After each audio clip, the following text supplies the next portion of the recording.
Tetlapaloles de noche cal techtlachilian, techmahuizoan, techtlagaquilian, ama tlapohtoca ese güey tamali patlach.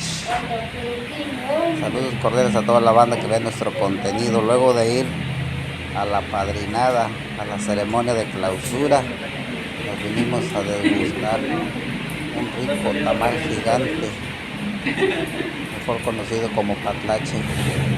Tuvimos al ahijado Christopher muy contento, a los dos chilos liros que ya tienen muchísima hambre, y el abuelito que lo está partiendo. En breves instantes vamos a probar el patlache. Nos cuenta la mamá de nuestro amigo Chris, está relleno con pollo casero, pollo que creció con pura masita, con puras tortillas, con puro maíz, cero químicos.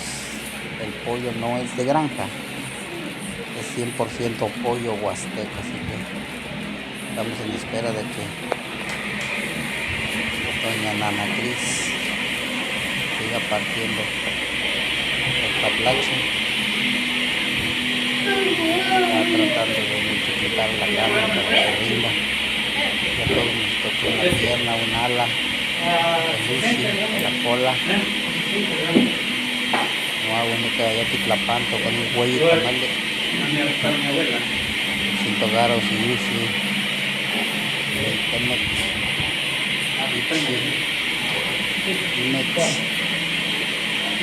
campanesi ni con neme en el ella mayanto que de cuase ni acuya y los patlach.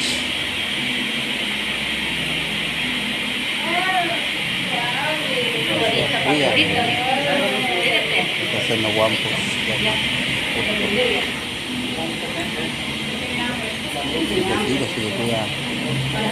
Togo, saludos, ¿qué tal sabe el patlache?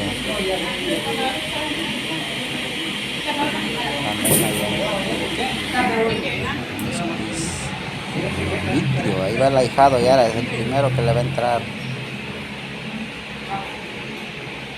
Acuya, sabroso, suculento, exquisito, patlache, tamal gigante, elaborado en Tezquitote, segundo Matlapa. Lo estamos degustando aquí en Tamazunchal, aquí en donde fue la clausura.